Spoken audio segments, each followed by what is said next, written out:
later portion of the 19th century and into the first half of the 20th century, the American city underwent a dramatic change.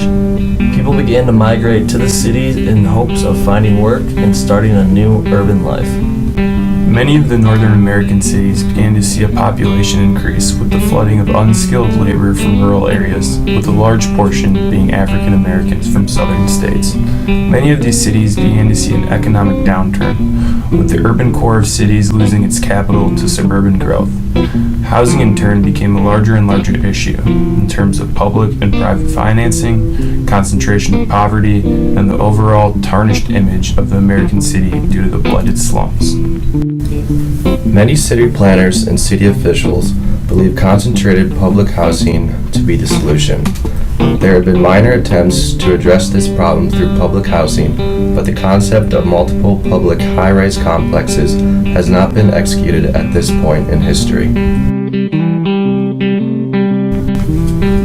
The federal government decided to address these problems associated with America's overcrowded cities in 1949. They did this through the Housing Act of 1949, which was part of Harry Truman's Fair Deal.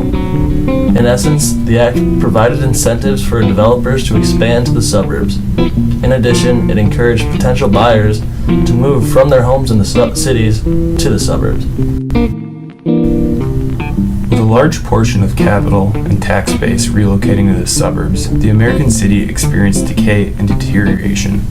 This created the city's slums to grow and take up a larger portion of the city. The Federal Housing Act of 1949 addressed the slums by imposing the provision of Title I, which federally financed slum clearance programs associated with urban renewal projects.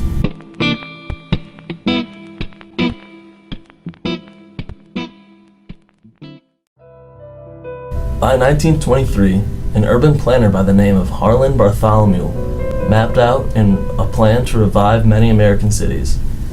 His plan included slum clearance and relocation of impoverished individuals.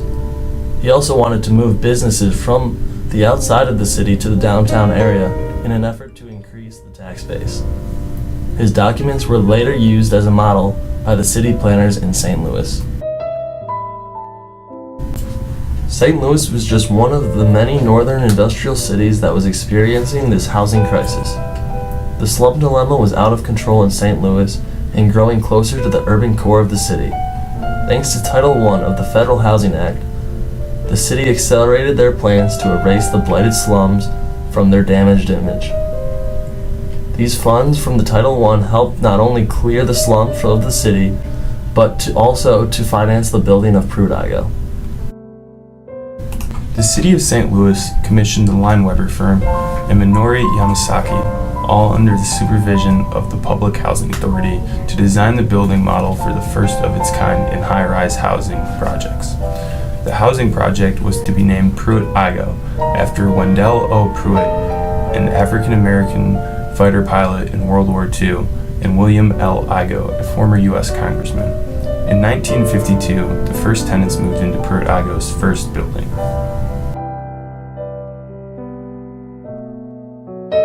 The project was spread out over 57 acres and housed 13,000 people throughout 33 high-rise buildings, each with 11 stories. Initially, the project cost of building Pruitt-Igoe was estimated at $36 million. Approximately 2,700 units of 1 to 5 bedrooms replaced 400 dwellings. Its occupancy peaked in 1957 at 91% and immediately began to decline after.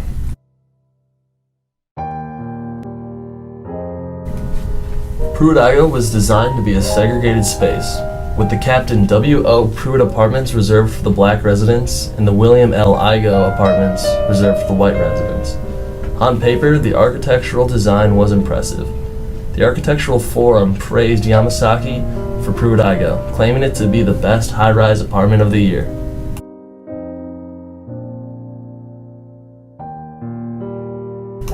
Pruitt-Igoe was an absolutely massive collection of buildings that depended on consistent funds.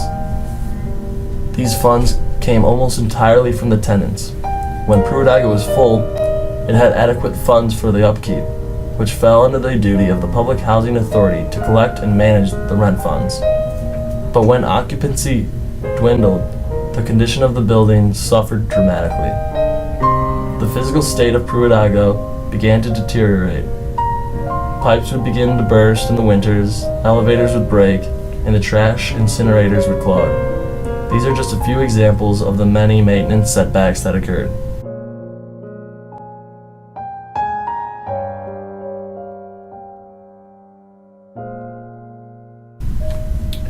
There have been countless insights and opinions on what the exact contributing factors were to the failure of Pruitt-Igoe, whether they be economic, social, political, or physical. With an infrastructure as large as Pruitt-Igoe was, sitting on 57 acres, it was imperative that the city have a reliable rent and tax base for financing the maintenance and improvements.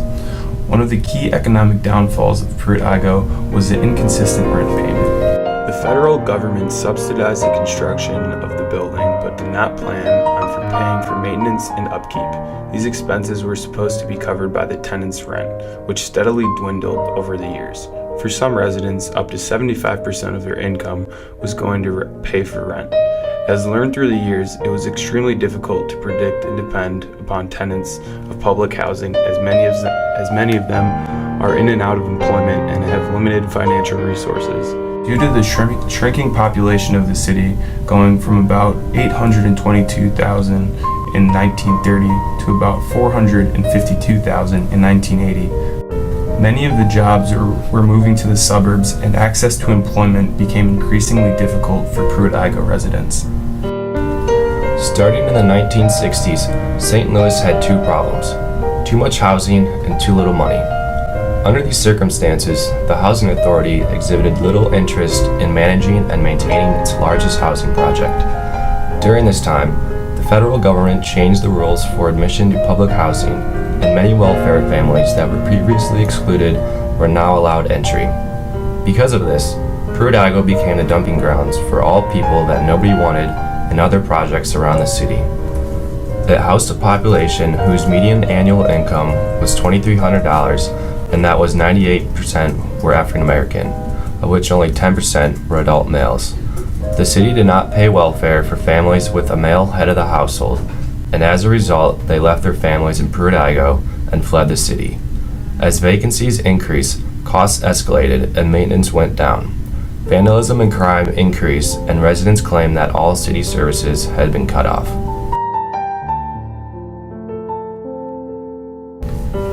There were structural flaws that also contributed to the downfall of Pruitt-Igoe.